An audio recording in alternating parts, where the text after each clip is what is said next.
Now, I would like to see if Chip wanna talk. What is gonna happen now in that region? What do you all think is gonna happen? You're muted, Chip. I want to say one thing if I can. And again, I'm not trying to be an insensitive jerk because I know this is a sensitive subject. So earlier tonight, somebody came on the live, I forget her name, and she said, Chip, I have absolute irrefutable proof for some of these more egregious allegations. Ovens, infant being removed from midsection, the essay, all of the above. And it said irrefutable proof, video proof. So I went back through about 600 videos while we were talking on the live tonight and watched every single one of them, which took me forever. I had to fast forward through some of them. There was zero. And this has been my consistent thing. And again, I can't say nothing happened because nobody can. But if the standard we're being held to, someone says, I have the goods, check them out, dude. And I did, which I've done before over and over again. And nothing ever is presented that does indeed provide the things that they're claiming in their conversation it does. I don't know what else you want people in my position to do when that happens so repeatedly. And people say, listen, it happened, here's the proof. No proof provided. It's like the boy who cried wolf 1,000 times over. I just wanted to share that. Where did you want to guide the conversation? I hear from Bin Din Duda, and then we'll go to the next because we haven't spoken yet. I think Mindwares was next after Bin Din Duda or whatever. Hallelujah. Okay, go ahead, Bin. Sorry. Okay. Yeah, it's been there, done that. Okay, sorry about I'm that. now at the point where I've lost the will to live, to be honest with you. You people show exactly what's wrong. No one's willing to compromise. No one's willing to come to a solution. Just as happy to fight on here, what you are in the land. And until one side and then the other decides to stop the fighting and get past it, you'll never have peace. That's it. Okay. How you doing, Chip? Hey, man. Been a while. Yeah. Nice to see you on again, by the way. Thank you. Well, Me too. I'm gonna keep it civil. I know sometimes I get a little heated, but I'm gonna be calm today. I'm working on that. I want to kind of piggyback off of what Been There, Done That just stated.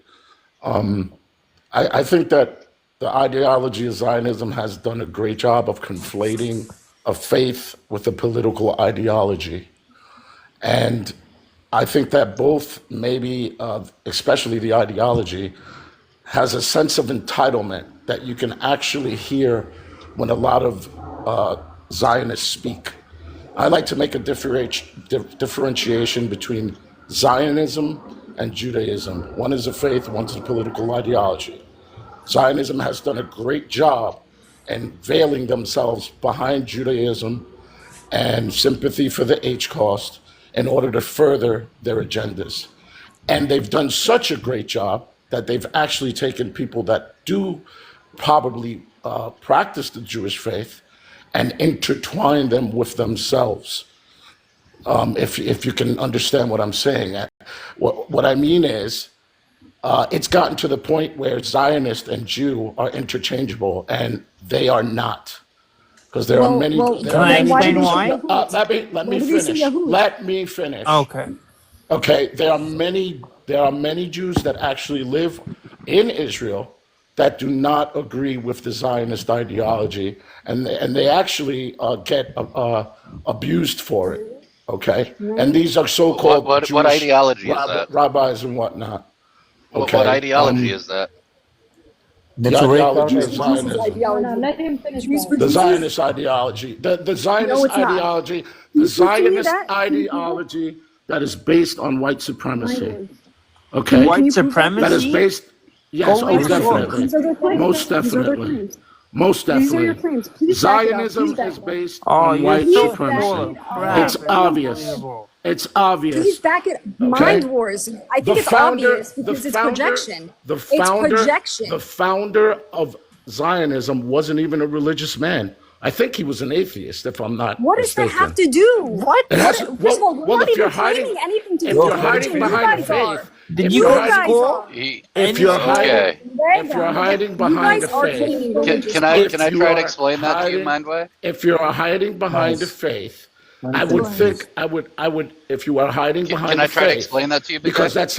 that seems to be what you guys hide behind is I Judaism, don't. I'm not Wait, hiding wait, behind and wait, you're a wait, Judaism. wait, wait, Zionist, wait, wait, wait, wait. right? Shush. You're hiding. Then the Can I, founder do, of you, the do you mind movement if should at I? least have a One faith. second, one second. Mine words. I'm gonna have Coach respond in 1 minute, and then we're gonna have to change the conversation from history to presence. You cannot deal with the type of people that feel so self-entitled, that have an ideology or a faith that tell them that they are chosen. You will But never be able to reason with that yeah, kind of but human being.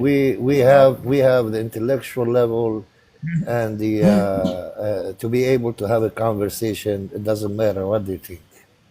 Oh, Yes, of okay, course, so yeah, but if you I'm don't just mind putting the, that out there. yeah, I appreciate that. So, where to start with this one? Zionism. Zionism as a political ideology started in the 1800s. Zionism as a religious belief started after the Jews were first cast out of the land. It's not a religious belief. Oh, it is. See, Yes, when it we is. It's pray, a we Jewish pray to belief. dude. Let me handle this. Sorry. It's a fanatic. When we It's a pray, fanatical. shush. I didn't interrupt you. Fuck you. Don't I shush thought me. you said Oh, man. I thought you said you were gonna be calm today, big guy. Take a deep breath. Thank You you, dropped Chip. it. Thank you, Chip. I respect that. I respect it. Excuse me, I am Abu Muhammad from Nkaza. Can we Hello. That's wonderful, Abu. We'll get to you in a second. So, Just wait, Abu, 1 sec. so Zionism as a religious belief started when the Jews were first cast out. Now, why do I differentiate the two? Because Zionism did become a real thing as a political ideology, because there were some very wise men who realized that Jews were being persecuted and saw that at the same time, after a couple thousand years in exile, there was an opportunity to go back because the Ottoman Empire privatized land ownership and decided they'd sell to Jews, which they hadn't done before. So Jews from around the world started buying up land, and thus a political ideology to establish a state, because they also had the foresight to recognize that war was going on and that the Ottoman Empire was probably going to fall to the British. So they started a political ideology because they wanted to establish a Jewish state when they knew Just the quote Ottoman them. Empire was going to fall. Well, they didn't know, but I would say they were hedging their bet. So they decided to try and establish a Jewish state should Britain actually come out on top. Coach, And by they the did. way, he dropped. I don't know. And I know this story. We all know it. Like we will all not trying to. But what I really want to talk about right now, and please everybody, be as honest. We're talking about the future of the region. Look at stuff realistically, and if everybody can take a minute describing what do you think is going to happen in the region coming now, and if you say something I don't like, I I'm not got to going to drop. Do you criticize. mind if I tell you what I think's going to happen? Yeah, go on. I got a dip. So do you mind if I tell you? I see the real potential of a Druzy state being established in southern Syria to replace the buffer zone. It's something that was just being talked about with members of the Arab League to try and put a buffer between Israel and the Syrians. So I could see a potential Druzy state going there. And then should Hamas be kept in order and taken out of power, I could see down the road the Palestinians getting the same thing. But maybe if they follow the path of the Druzy, who seem to get along with the people that they live with, they'll get that too. Because the Arab League is pulling for it. I'm pulling for it. I hope to God they get a sovereign state. And hopefully they can follow that path and get one eventually for themselves. But I feel like it's going to take a lot of work and might not be in my lifetime. God bless. Good night. Have a wonderful evening, guys. Before you leave, Coach, before you leave, there is an open bill between Israel and H Group Lebanon. What do you think of that? There's a what? Say that again. An open bill. An open bill. You know that ceasefire is only 60 days. Yeah, I think Donald Trump is going to have something to say about that. I think the Iranians were behind 2 attempts. Well, I don't think. It was reported. Apparently, we have intelligence in the U.S.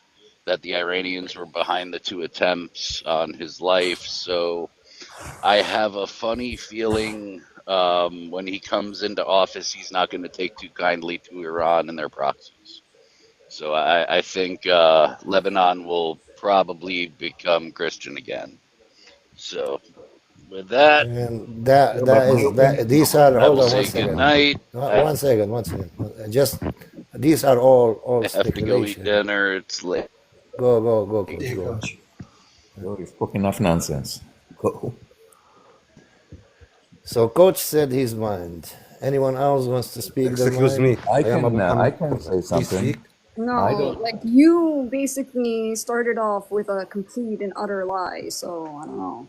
I I mean, don't know what's how to be happening? trustworthy. What's happening in the guys? What's happening in the Middle East? It's very, very Well, confusing. if you had a magic So, wand, like one second. okay, no problem. Go ahead. Yeah. And what's happening in the Middle East is very, very confusing. And what's going to happen in the Middle East is very unpredictable. So what I'm trying to say, everybody can say something. It doesn't have to be right, but it could be an option. Okay, so if I may say something, I Frederico. appreciate that with Go all on. honesty. Like I appreciate that you actually like you're stating your opinion and you're saying this is just my opinion and it doesn't have to be, you know, because like at the end of the day, this is people that are on alive that are debating and not even debating, but even speaking about our future. Okay, are you done? Can I speak I now? want to say something to Palestinian, okay? But please don't interrupt me until I finish. Okay. Take it We easy, don't Tiffany. learn. I learned in school in Israel. Ahead of you. We don't learn Okay, New Testament in schools. We don't. Mary. We had a completely different subject. We're not sending emails to anybody, not to the Palestinians, not to the Israeli. We're not making an announcement. We are trying to figure out what is next without hate, I'm speaking with with the guy reality. that I'm speaking with the guy that said that he lived in Israel. Yes. His name is Palestinian. Palestinian Jew. Yes. Below you, the guy that's below you. Yes. That's me. He's with Nick Palestinian. I'm speaking to him. He Yes. said that he learned New Testament in school in Israel. I did not Israel, say the Jews, that. I did not say that. I did not say that. Go clean we your learn ears. Tanakh in And if you schools. What is your problem with listen, nobody Tanakh? wants to talk about this.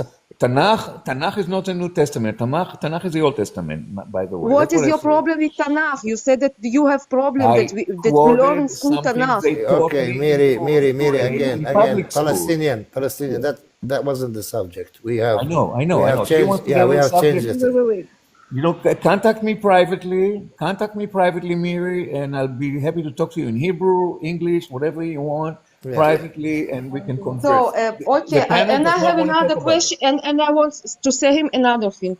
How can you call yourself Palestinian if you are Jew, and if you are Jew for Jesus, if Yes. the name Palestine was given to this land by Romans It's a that freedom. crucified It's a freedom. Jesus, Freedom of ruined the expression. temple, She makes a point. ruined the temple, I do not unwrapped 500,000 recognize Jews, and Israel. exiled the Do I rest have of the the Jews. right not to recognize How you Israel? can call yourself One at a Palestinian if you are time. Jew for Jesus?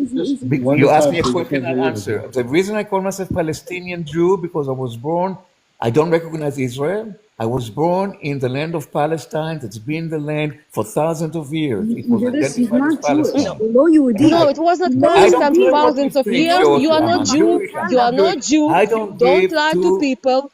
Don't flying lie to F's. people. You are not Ata lo Jew. Yehudi. I Ata lo am There is entitled to no my Ata lo one. opinion. Listen, listen. There is no one Israeli Hold on. Jew.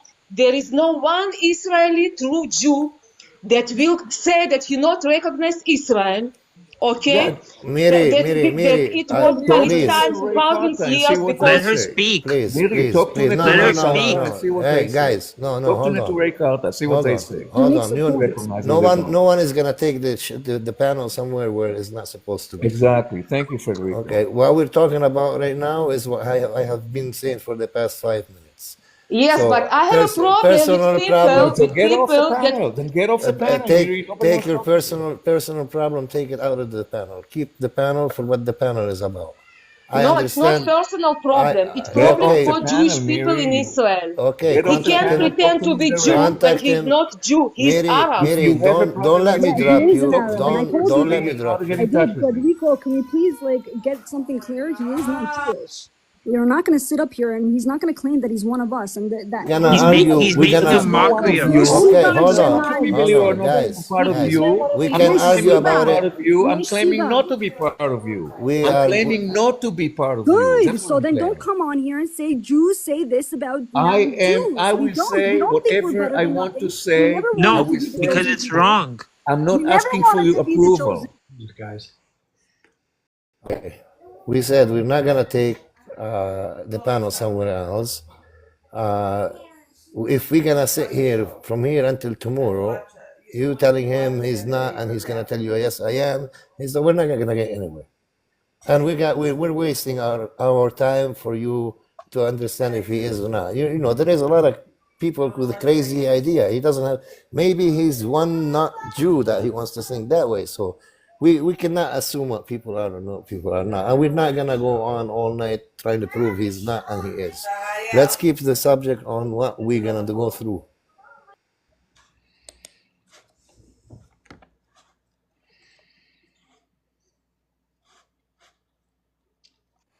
Okay, thank you.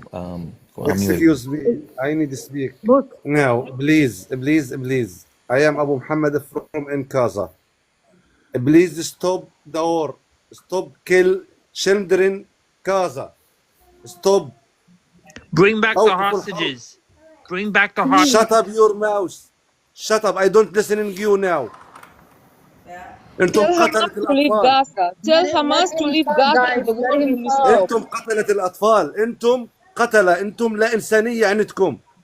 Tell انتم Hamas to مجرمين. leave Gaza and the war انتم will stop. إرهابيين. انتم قتلة. انت وبن غفير وسماتريتش ونتنياهو قتلتوا أطفالنا ونسائنا. ما بتستطيعوا تواجهوا رجال المقاومة. لابد من محاكمتكم. Tell Hamas to leave Gaza. I don't think anybody speaks Arabic over here. Can you say it in English? أنا فلسطيني من غزة. الاحتلال الإسرائيلي للزوال.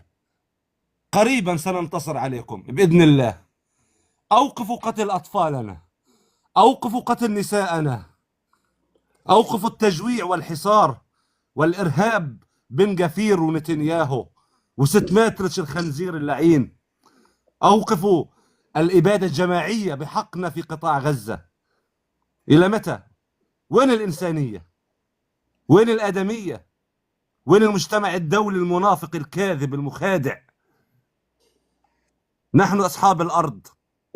الأرض أرضنا والقدس وغزة ستنتصر.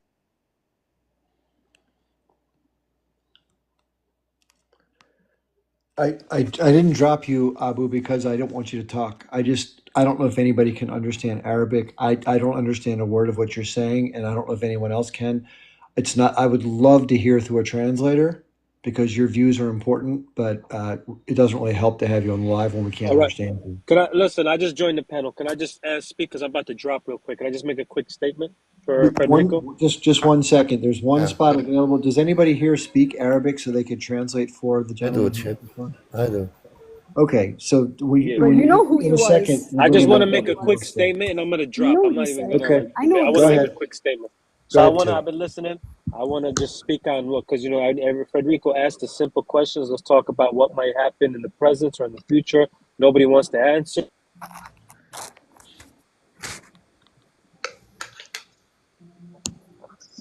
I can go if you want.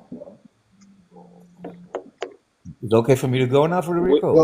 what I was hoping to do, I know a second ago there was No, I yeah, don't. too fast. Did you want to finish what you had to say, or are you finished?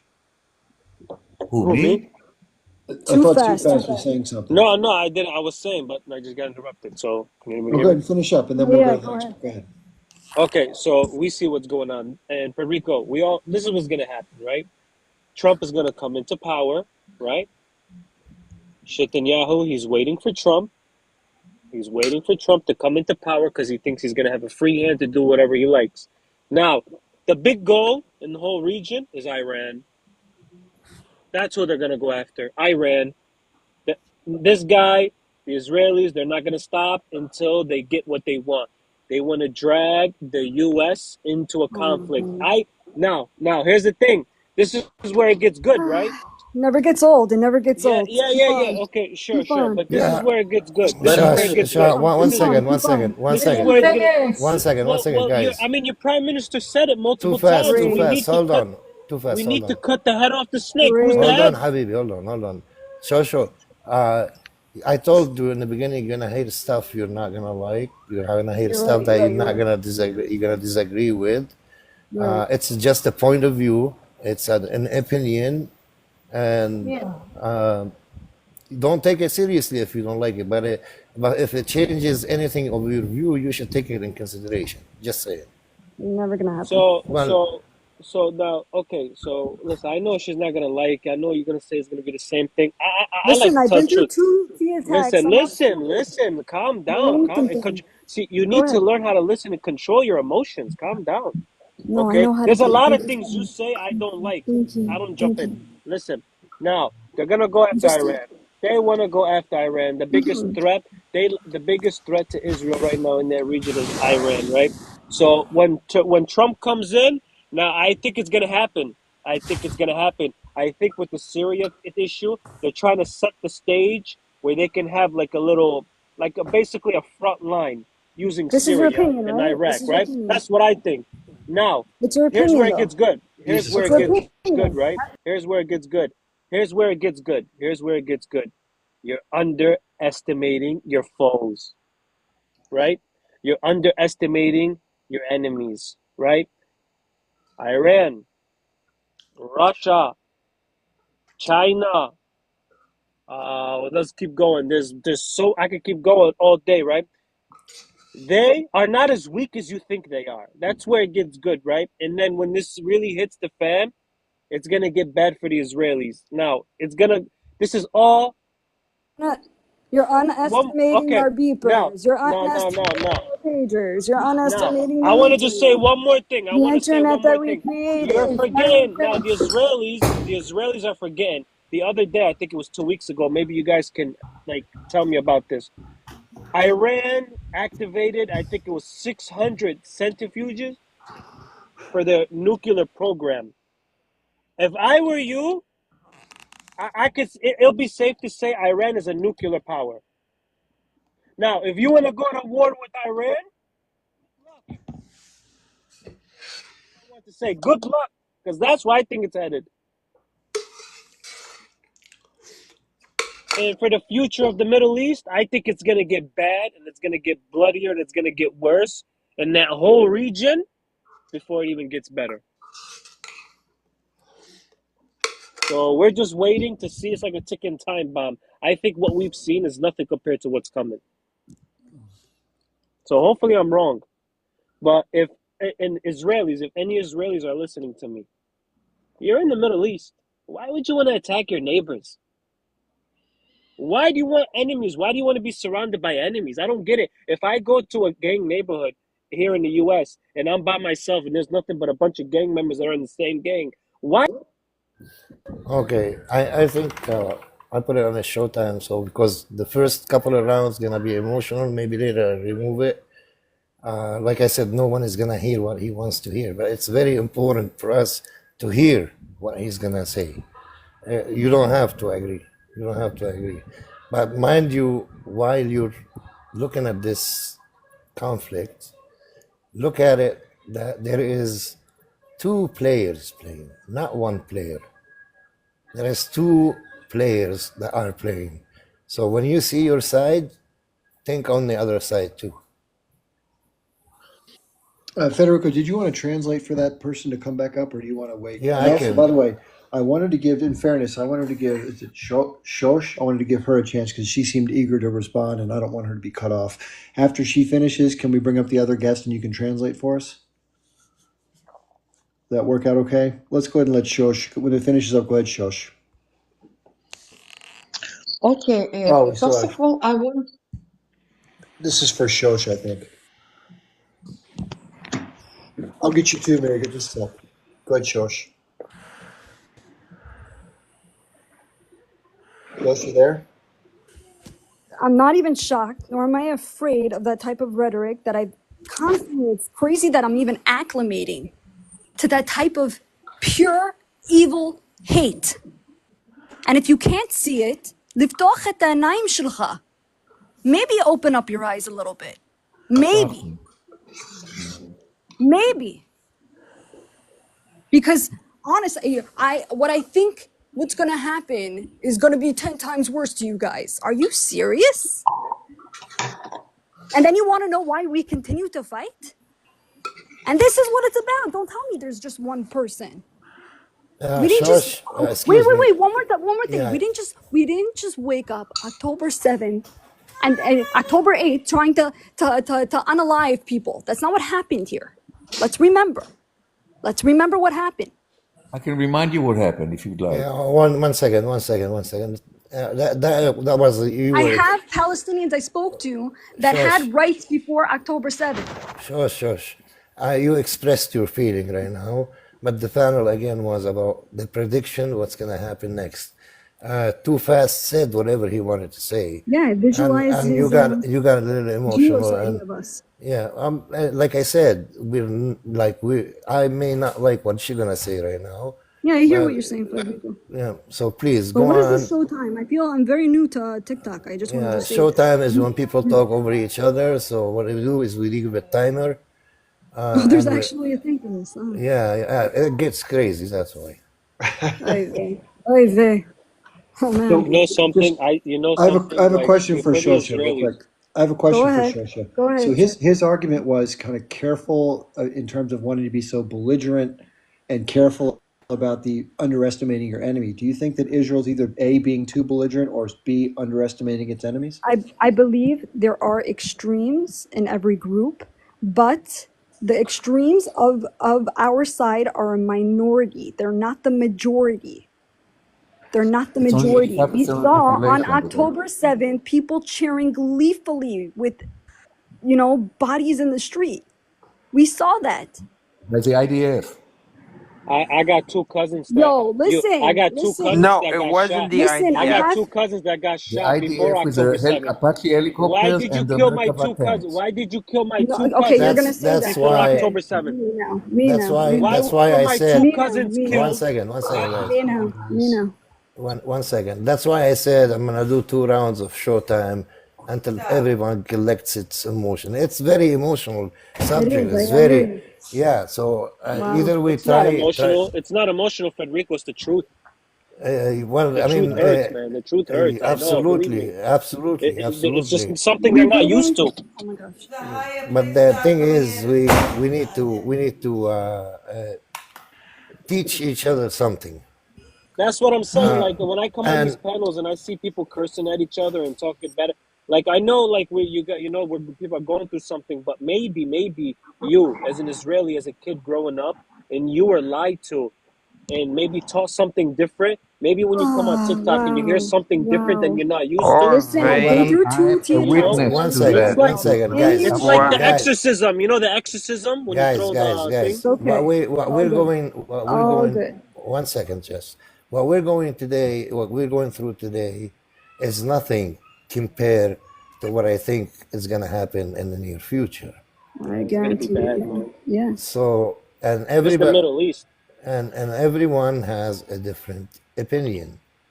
And over here, We all let's look at the have same world, but what we see depends on who we are. absolutely. You know what's the sad part? We have to learn from each other, and probably different binocular which would help the cause, because we are gonna go in the Middle East. We are gonna go through hell. You know what's the sad part, Federico? This could all end in one way. Just one simple Yeah, solution. bring the hostages back One home. simple Yeah, I solution. agree. This can end right here. Give the Palestinians their right to self-determination. Give them the state, We Never. right? wanted to Give do them a that state. Never. Listen, before. if you give them And a what state, happened? Look at and what if happened. let's just say the Look at what happened. Palestinians attack Okay, you and they have their own state. okay, guys. Now Okay, you have the okay. right to do whatever you want, but you Oh Let's my can't. God. They're stateless people Listen, too they that are fast. have oppressed. rights to work Shush, in too Israel. fast, too They have fast. And your Let's rights. shush. hostages are unalive, by the way. Whoever said Guys, that, they're unalive. Are you let trying me to hurt me? translate. Are you trying to Let They hurt me me? still tra- should Is be that what you one do? coming second, back home and guys. laying Is to that what you Hostages rest. are do? Wipe gone. that Your in hostages people's are gone, faces? buddy. Unalived people, you wipe that in people's faces? And Okay, then you claim that we Hostages do are that to you? gone. And then you claim that we do guys. that to you? Muhammad is What back. happened? Abu Makala? Muhammad is back on the panel. Let him speak, please. With somebody I translate. let me translate for Abu Muhammad so he can go on with his night or day or whatever he's doing, and then we get back to our conversation. Let's take advantage. And now, what you're gonna hear from Abu Muhammad, I'm gonna translate word for word what he said. Okay. All I'm doing is I'm translating. I don't know what he's gonna say, and please do not interrupt whatever he says. He's gonna make his statement and he's gonna go away. And he is living in a war zone. He is as hurt as everyone that lives in a war zone. So Federico, can I make a keep polite request? Can you make sure yeah. he doesn't go longer than about 15 or 20 seconds before you come in and translate? Okay. Thanks. Abu Muhammad. Please, Chief, Assalamu alaikum wa can rahmatullah. you give me time also to Yeah, speak? you will get your time. So اخوي يعطيك العافيه. الله يعافيك حبيبي. خلينا كل هيك 20 30 ثانية توقف مشان نترجم فيهم. ما في ماشي؟ مشكله اخوي، ما راح اتقل. تمام، ما في اي مشكله اخوي العزيز. اخوي العزيز، انا من خان يونس، من غزه، مخيم خان يونس. فقط 38 شهيد من عائلتي، وهذا شرف لي انهم نالوا الشهاده من هذا العدو. خليك معي. He's from I know Gaza, what he's saying. from Khan Yunis, and he has lost 38 members of his family as martyrs, and he's proud to have them as martyrs. تفضل. باقي من هؤلاء الشهداء عائلتي 8 ما زالوا تحت المنزل الذي قصف حتى هذه اللحظة. لهم 11 شهر تحت الركام، 8 شهداء. 8 members of his family, they've been under the rubble for the past 11 months. Oh, jeez. احنا مشكلتنا مع الاحتلال الصهيوني، احنا مشكلتنا مش مع يهود كديانة، احنا بنحترم كل الأديان السماوية. Okay, their problem is with the Zionist mentality, not the Jewish people. Good, we're Yeah, Zionists that's here. bullshit. And one That's second, bullshit. guys. We said that it's gonna be emotional. Let me Right, translate. but He's gonna make a again, statement. this is the guy that is. Shut up, George. One second. Okay, One go second. ahead. Listen, he's in let- Gaza and you're saying comfortable in your home. Let him talk. I don't care how emotional you get. Control yourselves. Please, guys, please. Okay, he lost the chain of thought. Yeah, the problem that they have is with the Zionist occupation, not the Jewish religion. What is Zionist occupation? احنا What do you mean by Zionist occupation? سايلنت You shut up too, please. سايلنت. اتكلم معي، ما تخلي أي صهيوني قاطعك. Yeah, تفضل حبيبي تفضل. So he want to unalive 10 million Israeli Yo, people? Mary, He wants you to Mary. shut up, is what he wants you to do. Shut the hell up. mouse. Palestinian Jew, I don't ask you. You are not Jew. You are not Israel. You are Muslim. You are Arab. Mary, you Mary, have Mary, to you're let the triggered. other You're guy triggered. talk. Look how you treat your own أخي fellow العزيز. Jewish people. You're triggered, Mary. Shut up. تفضل حبيبي تفضل. احنا مشكلتنا مع بن غفير من سماتريتش ومن نتنياهو اللي مش قادر على جنود المقاومة، مش قادر يواجه جنود المقاومة والعز والشرف، بيقتل أطفالنا ونسائنا، بيحرق الخيام. So their problem with Smotrich, Ben Gvir, and Benjamin Netanyahu, that the Israeli army is not able to face the resistance fighter face to face, so they go after the civilian and they allow the civilians. اليوم إن 432 يوم تحت الإبادة والمجازر والتطهير العرقي والتجويع والحصار. أيعقل؟ يا عالم يا ظالم يا منافق، أيعقل؟ شعب غزة يباد 432 يوم تحت التطهير العرقي اللي بيمارسه جيش الدفاع الإسرائيلي، جيش البمبس والحفاضات. وقف. Too fast. Can you translate for a second? I need to do something. You don't know? Too fast.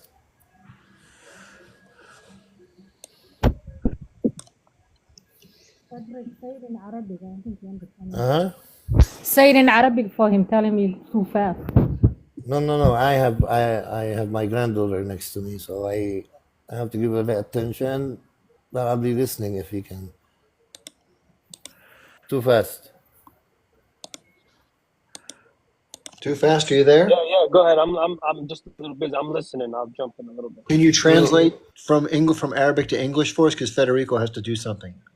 No, I'm not as good as I can. I'm not actually. Okay, I'll tell you what, Abu, just wait a minute, and when Federico comes back, we'll finish, if you don't mind waiting, because I really want to hear what you have to say. Thank you, sir. Okay, so I think, is it Jarango? Have you had a chance to say anything lately? Thank you. No, I agree with too fast what he on the subject we were talking about. Okay.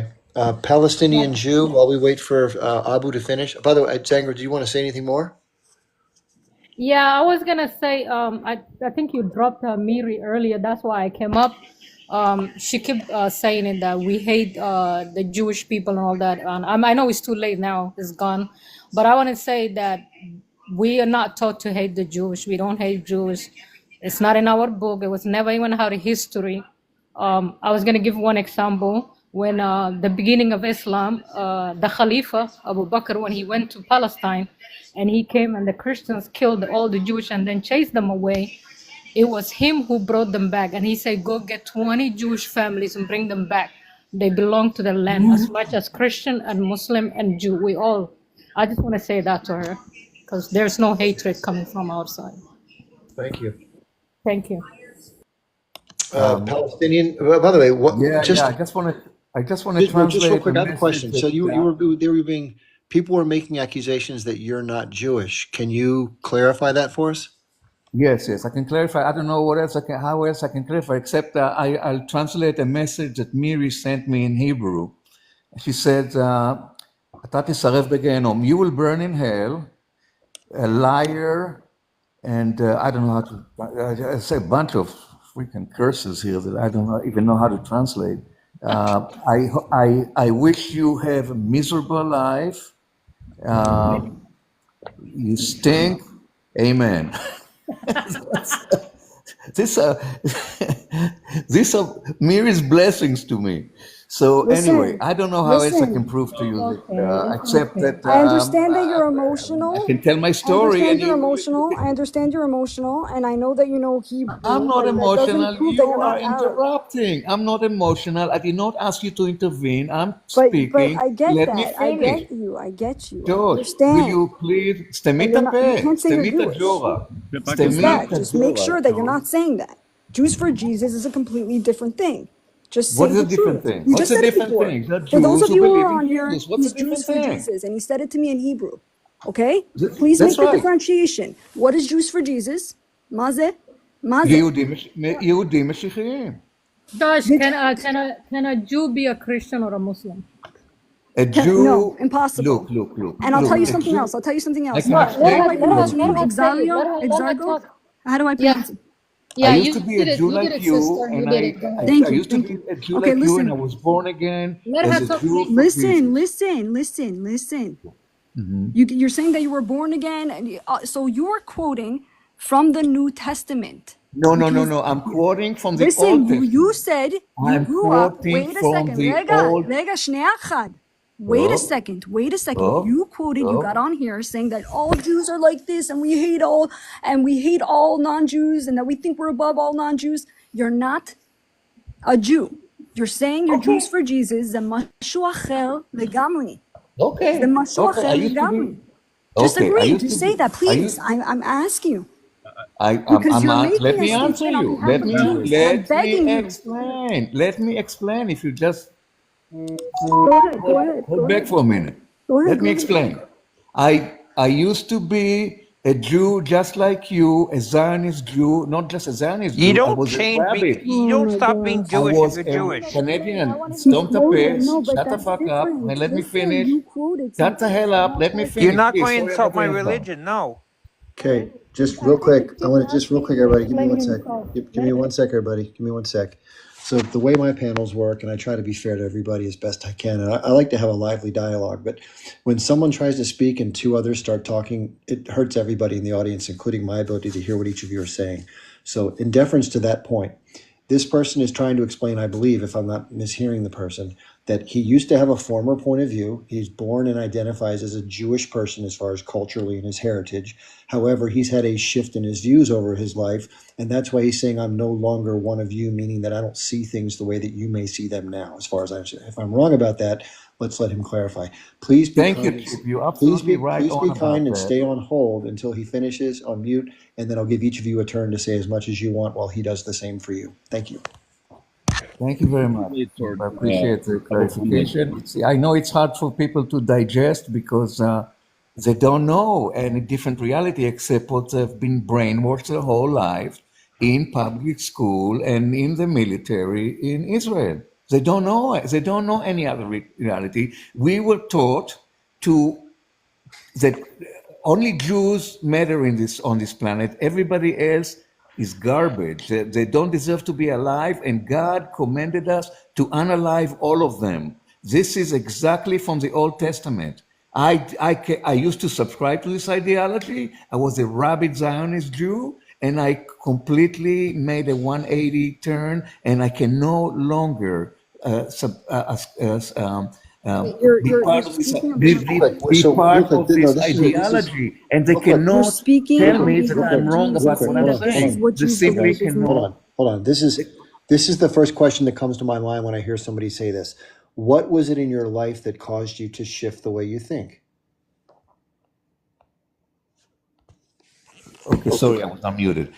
What is it in my life? It wasn't like a one overnight event. I'll tell you a story from. I was in a boarding school. Can I say something, please? You speaking on behalf of Jews and saying that this is what we believe. I'm speaking on my own behalf. You're saying that this is what we're raised. I'm we're taught speaking that for we're me. better than other people that are not Jewish. Josh, That's not true. Josh, I'm not speaking Please for you. I'm stop. speaking for me. Josh, I'm sincerely curious. As far as I understand it, his view, not that it's the absolute truth, because none of us have anything other than our views. From his point of view, he feels that is what generally is what's transmitted culturally to people in terms of their beliefs, at least when he was growing up. Let's hear him out as to what changed. So many sects of Judaism, man. Hold on. Just again, I know it's when I have to sit on it pro-Israeli live sometimes, and literally my lip starts to bleed from biting my lip, and I try to remember what people said as best I can and not interrupt them, just out of trying to be polite. I would hope you can do the same, even if you disagree vehemently, and that goes for Palestinian Jew when you're speaking. But I'm curious, sincerely curious, when anybody goes to a change of political beliefs, like what led them, because that's what fascinates me, is not what they believe, but how they came to believe it. So let's let him finish that, and then you'll have your turn, and then we'll go down to Canadian. Okay? Thank you. Okay, it's really a long story, and it took me a long time. But and I really don't want to go into the detail of how it happened, because it's going to, first of all, it's going to take a lot longer than a few seconds or a few minutes that we have on this panel. So you have to take my word for it. I used to be a Zionist Jew, and I've come around to become an anti-Zionist Jew for Jesus. That's it. That's been my transition. It took about 50 years, give or take, 40 years. Yeah, 40 years of slow drip of looking, reading, researching, talking to people, talking to experts, to rabbis, to Jews for Jesus ministers, and I've come to peace with the idea that I'm an anti-Zionist and I'm a Jew for Jesus, and I'm not the only Jew who is Yeah, anti-Zionist. you're part of a Look, minority. hold on, Josh, hold on. I'm I'm not sorry. the Go only ahead. Jew who is anti-Zionist. There are many hundreds of thousands of Jews who are anti-Zionist, hundreds of thousands of Jews. Neturei Karta, for one thing, they live in Israel. I don't know why I they live know, in I know. Israel. I met them. I know You've exactly what never they met them. believe. They're Do you know that they believe that one anti-Zionist, day we're just like supposed to have me. Israel? I don't ascribe to the religion, but the ideology, I'm totally, as far Right. as So the there's political. different sects of Judaism, correct? Correct? Yeah, Correct? correct. Yeah. Okay. So So what? so that's a part of the minority.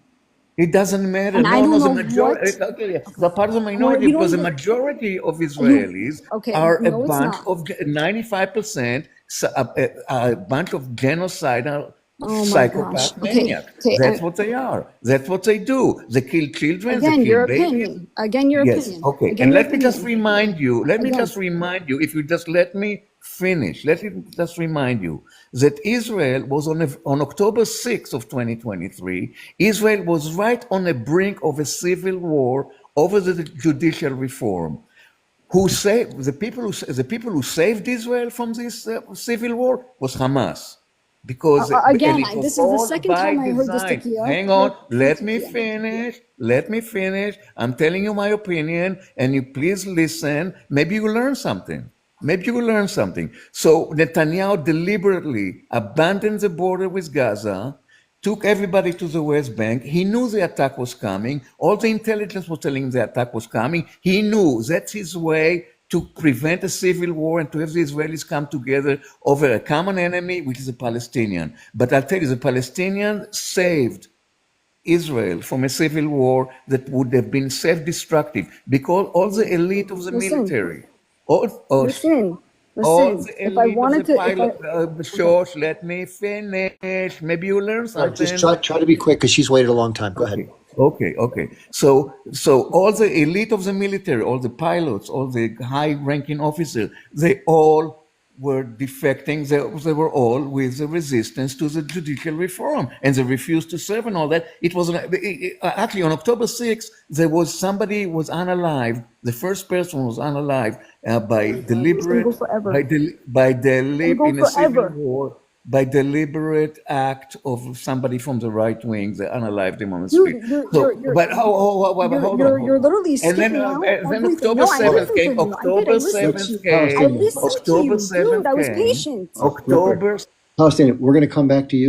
We got to give somebody a chance to speak. So go ahead, Shorsh, then we'll go to I was very Canadian. patient with you. Yeah, And go he's ahead. claiming a bunch of claims that are not factual and also Okay. backing up a T group. I'm sorry.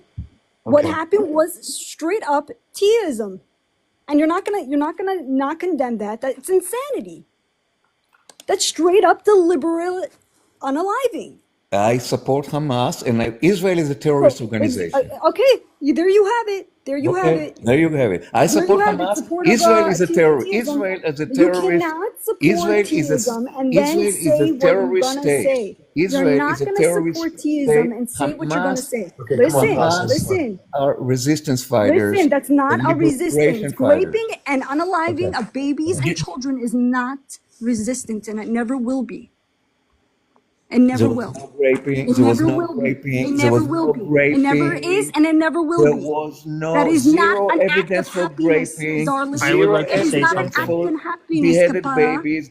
It's Zero not. evidence for all It's of it. not. I don't know what kind of delusion you're in, but it's not.